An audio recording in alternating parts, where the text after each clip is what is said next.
le 26 juillet 2024, ça sera la journée d'ouverture des Jeux Olympiques. Donc là, on est exactement à 2 ans des JO. Là, on a un stage de 15 jours prévu donc ici à Marseille. Exactement sur les dates des JO. Ça devient la maison de l'équipe de France, puisque donc on essaye d'avoir tous nos athlètes présents pour passer le maximum de temps sur ce futur plan d'eau des Jeux Olympiques.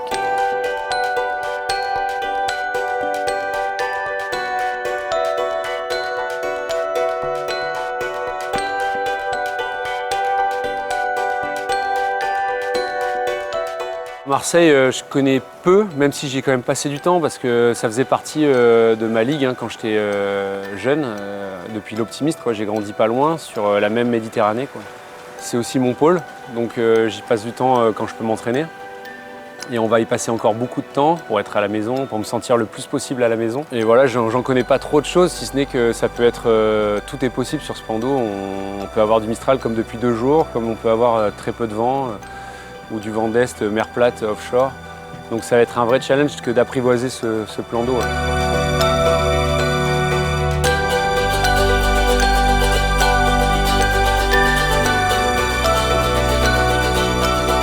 Du coup, moi, ça fait depuis 2012 que j'habite ici pour m'entraîner là. Et non, c'est déjà ouf d'avoir les jeux à la maison, ça c'est clair. Je crois que tout le monde est unanime là-dessus.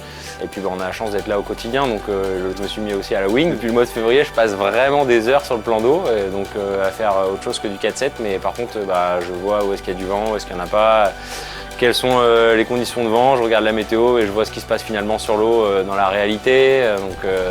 C'est un plan d'eau qui est très particulier parce que en fonction d'où tu es dans la rade, tu n'as pas du tout le même vent. C'est un plan d'eau qui va pas être simple pour ça.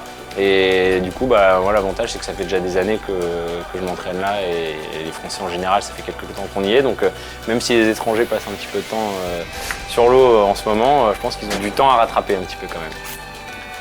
Camger 2022, la première fois que j'ai du matos marqué Camger avec Camille, c'est cool.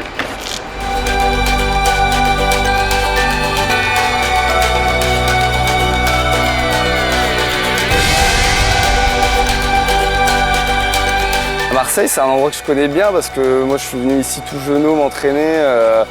Ça fait quasiment pas loin de 20 ans que je suis venu ici tout jeune m'entraîner à l'époque quand je préparais les mondiaux ISAF et qu'il y avait des Marseillais qui étaient très forts. Je venais ici souvent l'été. Et donc c'est plein de bons souvenirs Marseille. C'est vraiment un très beau plan d'eau, très technique. Et puis voilà, ça va. Je pense que pour le foil en tout cas, c'est un plan d'eau qui pose de nombreux challenges parce que l'état de mer peut être, comme on l'a vu hier, là, ça peut être bien secoué, ça peut être bien hard. Et du coup, ça demande de bien bosser sur ce plan d'eau et puis forcément de se dire qu'on va avoir les jeux à la maison, c'est sûr que ça rajoute quand même un petit truc supplémentaire, quoi. C'est une motivation supplémentaire parce que tu te dis que c'est une chance unique dans une vie, déjà d'aller au jeu et encore plus de le vivre chez soi avec tous ses proches autour. Et puis du plaisir parce que je pense qu'ici on peut vraiment s'éclater. Les jeux peuvent être vraiment incroyables sur ce plan d'eau. Et puis voilà, de sentir un peu la ferveur marseillaise aussi autour de la voile, ça peut être quelque chose de dingue.